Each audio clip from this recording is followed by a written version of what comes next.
which is not going to be declared. It is certain.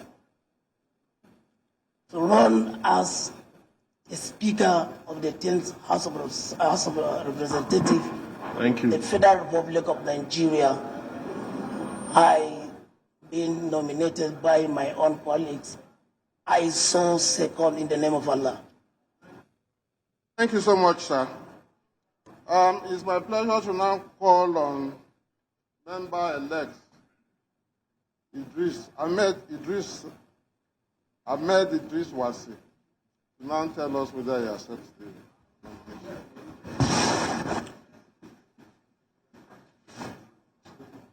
Mr. Clerk of the National Assembly, Leadership,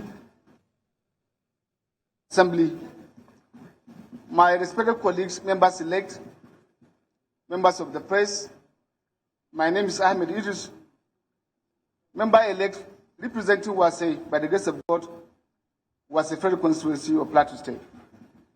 Mr. Clerk, respected colleagues, I stand first to appreciate God Almighty for the journey so far He has put in my life and in our life, and to congratulate all of us that are here by the grace of God into this hallowed chamber. I want to appreciate that we are very few, 360 among or from the over 2 million Nigerians, 200 million Nigerians, to represent them and to act on their behalf. I want to thank God Almighty, and we should all appreciate Him. Colleagues, I want to thank you. All right, just to bring you up to speed with developments from the Red Chamber, that is Senator Godswill Akpabio, who has just taken his oath of office, and he is signing the dotted lines there. He has taken his oath of office, as we earlier pointed out. He won with 63 votes to defeat his closest rival, or his rival, Senator Abdulaziz Yari, who had 46 votes. Senator Godswill Akpabio has now, or is now, the elected president of the 10th Senate. And earlier we were bringing to you details of what is going on at the Green Chamber, talking about the House of Representatives. We saw that Ado Doguwa brought before or nominated Tajuddin Abbas, and he was seconded by Nolim Naji there, and Tajuddin Abbas also accepted that nomination. We will definitely switch over to the House of Representatives as events unfold. But now, Mike, we have seen the events unfold at the National Assembly, or the Senate, the Red Chamber. Godswill Akpabio still through with 63 votes. Recall that we had said that, talked about the anxiety, the intensity, the Titanic battle, as some papers put it across this morning. But at the end of the day, party supremacy obviously showed at the end of the day with regards to Senator Godswill Akpabio's emergence. Yeah, it's quite interesting. If you see the numbers, 63 against 46, it tells you that it is still a narrow escape one way or the other, well, but it is emphatic. But the issue there is above the 55 votes required. Exactly. Yeah. But if you look at it, because for Yari, who knew that, okay, that's the Senate president sitting right there. The Senate president with the mace. Oh yeah, with the mace. It's quite symbolic for him to do that. It's an amazing thing, and this is just symbolic of the commencement of the new era, the 10th National Assembly. But certainly, the clerk is going to have a proclamation of the commencement after the entire process is concluded, yeah. And then it will be seen as the first session of the 10th Assembly. These are all symbolic, handshake there and all of that. And the Senator Godswill Akpabio sits down, taking his seat. Yeah, in his capacity as Senate President designate of the 10th National Assembly. where he has been declared winner, and where he has taken his oath of office, so he's no longer designated. He's now the Senate President. Yes. Nigerians will be looking forward to hear from him. It is expected, of course, he's going to send a message to Nigerians, but most importantly, because he is the chairman of he's going to be the chairman of the National Assembly, because the Senate President is usually the chairman of the National Assembly. By the time the process concludes today, we expect that he will send a message to all members of the National Assembly, and we also expect congratulatory messages from the president. Yes, there are those who have already begun other party leaders congratulating him. Those who were present to witness the event have already started congratulating him.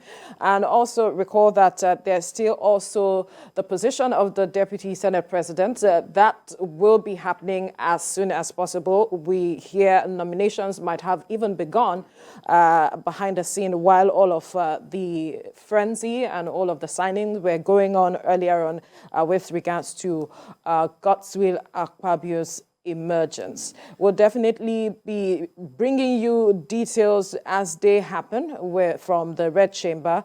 As we see, we are already getting some nominations. I guess that is what it is with regards to that.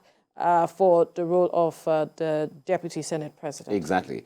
And we told you earlier that we have the Kogi State Governor as well as Ogun, Ekiti, Oyo, Lagos governors all there present, witnessing what's going on. We also have chieftains of the APC there. Yes.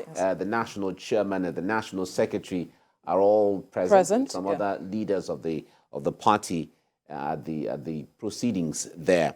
Now, we have 109 senators representing all senatorial districts across the country, and it is expected that a simple majority is usually what gives anyone who would emerge the Senate President just 55 votes.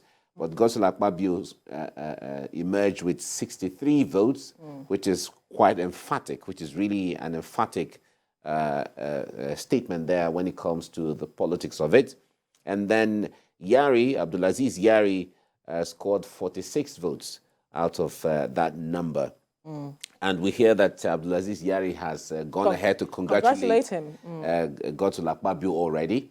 And it tells you that the character of it, the peaceful, the seamlessness, and the camaraderie goes a long way to tell that there's some level of maturity, there's some level of stability, and the concept of working together. Absolutely. Recall, Mike, that leading up to this event today, the president had consulted with even the opposition parties. He had met with every single senator-elect with regards to today's inauguration, and all of that would have brought about the level of stability and peace that we record with this event happening today, unlike what we saw in 2015.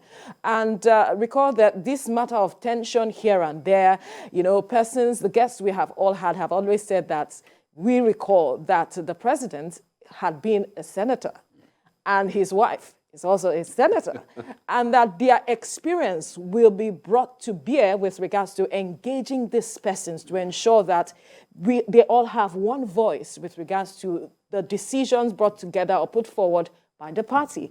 And that is what we see play out at the end of the day. Yes, everyone has a democratic right to say that I want to do my own thing. I have a right to say that I can be elected.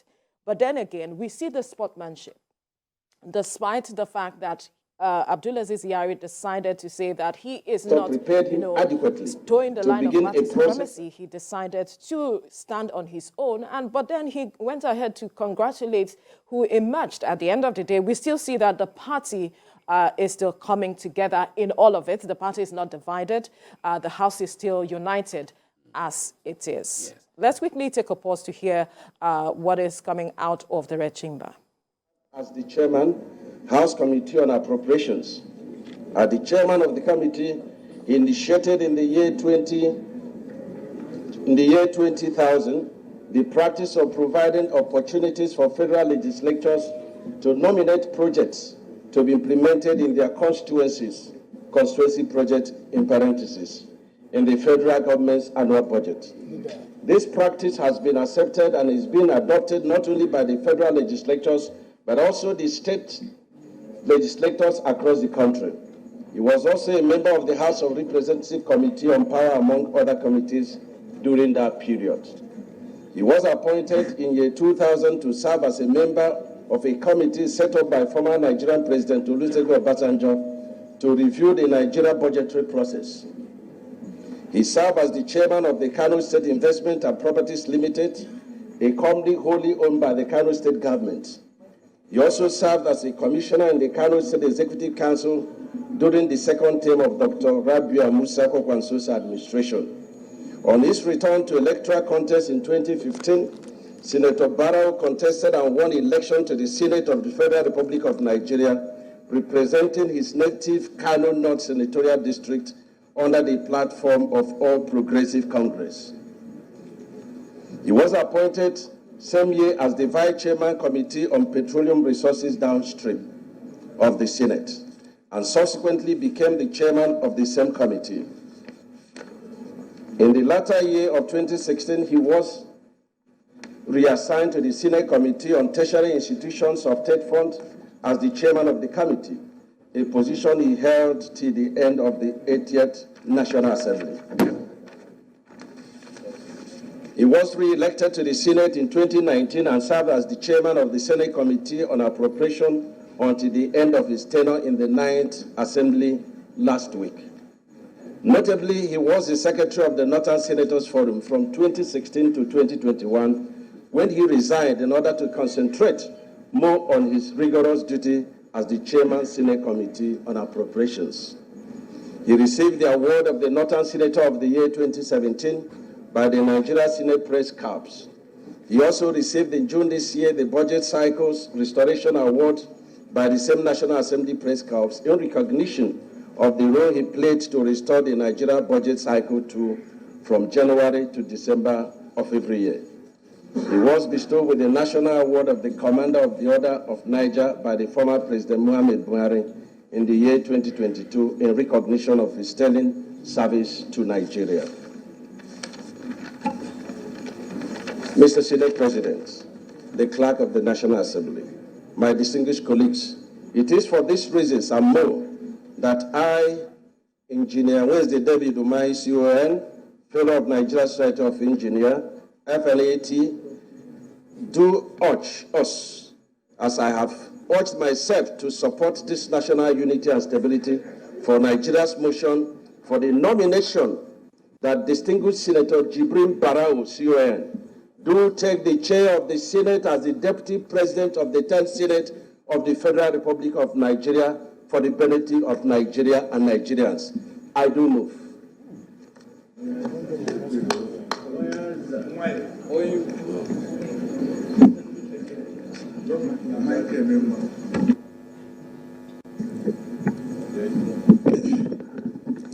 Any seconder? Senator-elect.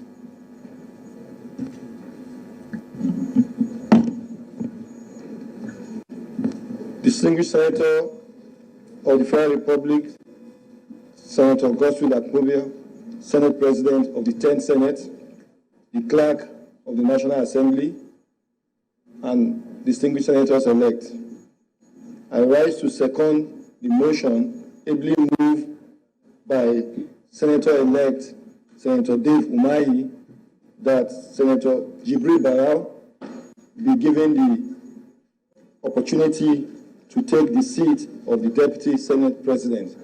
I so move. I so second, and my names are Senator-elect Saliu Mustafa, representing Kwara Central.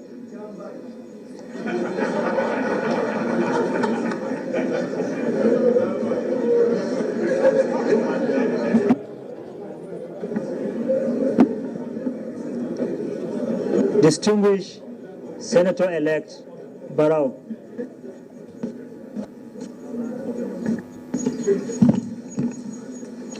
Mr. President, my distinguished Senators-elect, my My name is Barau Jibrin, the senator-elect representing Kano North, senatorial zone. Mr. President, I stand to accept the motion for nomination as moved by Senator-elect David Umahi, that I should take the Senate chair to add or to be the Deputy President of the Senate of the 10th Senate. Mr. President, I so accept. Thank you.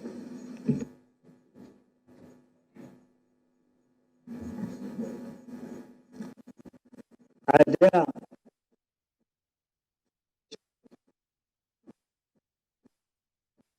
further nominations?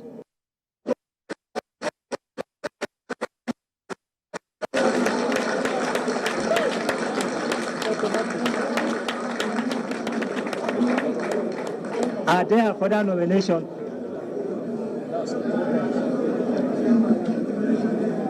In the absence of further nomination, I declare the nomination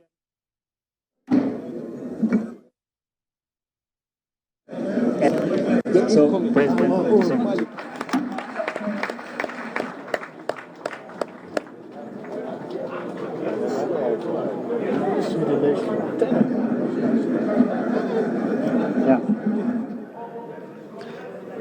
The new Deputy President of the 10th Senate has emerged.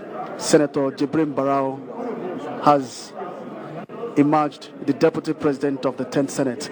Well, in his case, there was no any other nomination to contest with him, and therefore, Clerk to the National Assembly, Magaji Tambawal, announced Deputy President of the 10th Senate.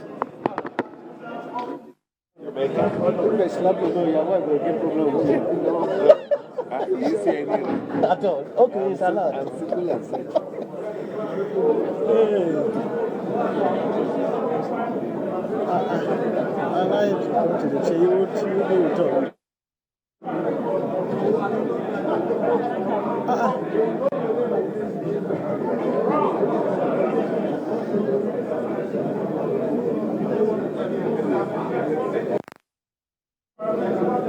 the governors that are calling.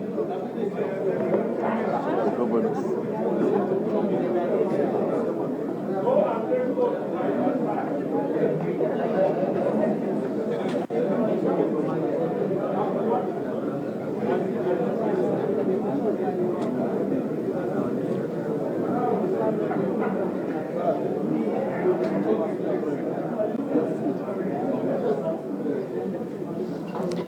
All right, just a quick update out of the Red Chamber. Senator-elect David Umahi had nominated Senator-elect Barau Jibrin for Deputy Senate President, which was seconded by Senator-elect Saliu Mustafa, and Senator-elect Jibrin Barau accepted the nomination. Well, obviously, it appeared that Senator-elect Jibrin Barau was unopposed with regards to that nomination. And so it is that there is no election for Deputy Senate President, as Senator-elect Jibrin Barau is the only nomination out of the mic. Well, it's quite interesting. The idea there is at the moment, the person you're supposed to stand with, you were supposed to deputize someone, has lost the election and has congratulated the opponent, then it wouldn't even make sense for the deputy of Abdulaziz Yari to go ahead and want to stand in the election. So it is expected, the outcome in this regard. Of course, he still had the right, if he wanted to still contest the deputy Senate President, but it is only normal, only just natural for you to say, okay, let's see in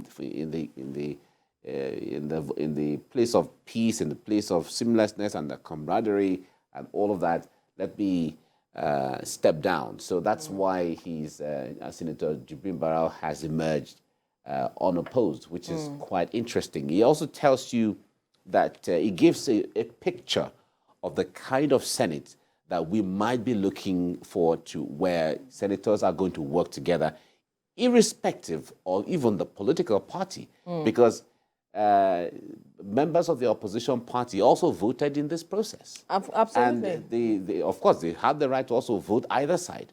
But with this now, it tells you that there is a voting and acceptance across party lines, and everyone, the seamlessness by which this is emerging is also a pointer and it's indicative of the fact that our democracy is maturing by the day.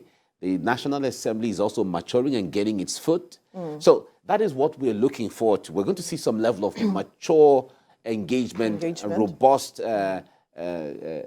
proceedings and deliberations in the next 10th Assembly. Right. That's him taking his oath of office with the clerk of the National Assembly.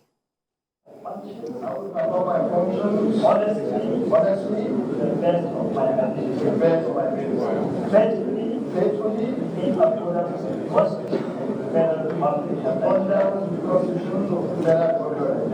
and the law, and the rules, and always in the interest of the sovereignty, integrity, solidarity, well-being, prosperity of the Federal Republic of Nigeria, that I will strive to preserve by the letter of justice, and that I will preserve,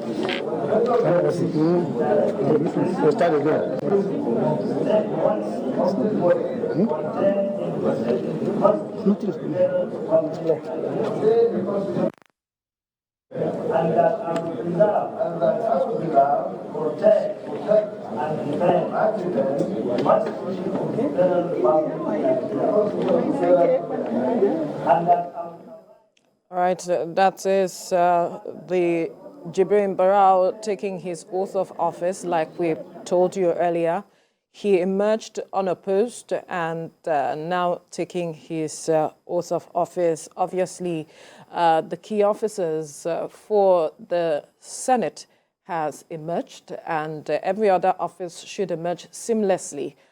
For when we talk about principal officers, there are other positions that, talking about majority leader, deputy majority leader, minority leader, all of that, chief whip and minority chief whip, deputy minority whip, and all of it. So all of that, this has set a precedence to ensure that every other positions emerge seamlessly at the end of the day. Yeah, the moment the leadership of the Senate has emerged, every other office will fall in line, and there won't be much debate and contest or contestation for the other offices again, because the most contention is the president of the Senate and the deputy. They have emerged now, so that's how it is. We expect the same thing in the House of Representatives. Yes. Right? And if the House of Representatives has a different character, it won't also be surprising, because they are more in number. We have more interest when it comes to political parties in the House of Representatives. They are younger, also by age. But they've been able to govern